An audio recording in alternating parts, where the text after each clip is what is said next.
தமிழ் வணக்கம். இன்னைக்கு கோயம்புத்தூர்ல 50க்கும் மேற்பட்ட ஆட்டோ ஓட்டுநர்கள் சேர்ந்து ஓலா, உபர், ராபிடோங்கிற மாதிரியான பைக் டாக்ஸி எல்லாம் பேன் பண்ணிருங்க.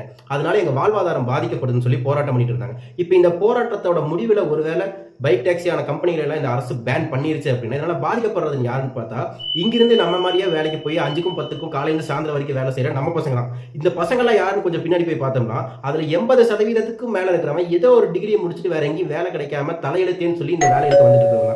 இப்ப பாத்தீங்கன்னா தமிழ்நாட்டுல மட்டுமே 4200க்கும் மேற்பட்ட காலேஜ்கள் இருக்கு. இதுல 1200 இன்ஜினியரிங் காலேஜ் இருக்கு. 2024 2025க்கான அப்ரூவ் பண்ண இன்ஜினியரிங் சீட்ஸ் மட்டுமே 3 லட்சத்துக்கும் மேல இருக்கு. பாஸ் அவுட் ஆகி வெளியே வரவங்களுக்கு நம்ம இந்த அரசாங்கம் சரியான வேலை வச்சிருக்கான்னு கேட்டா கிடையாது. இந்த நிதியாண்டோட தமிழ்நாட்டோட எஃப்டிஐ மட்டுமே $2.44 பில்லியன் அந்த இன்வெஸ்ட்மெண்ட்ல எங்க போச்சு? இந்த தனியார் மயம், தாராள மயம், உலகமயங்கிற பொருளாதாரத்தை தாண்டி தற்சார்பு பொருளாதாரத்தை என்னைக்கு இந்த அரசாங்கம் கடைபிடிக்கிறதோ அன்னைக்குதான் இந்த பிரச்சனைகள்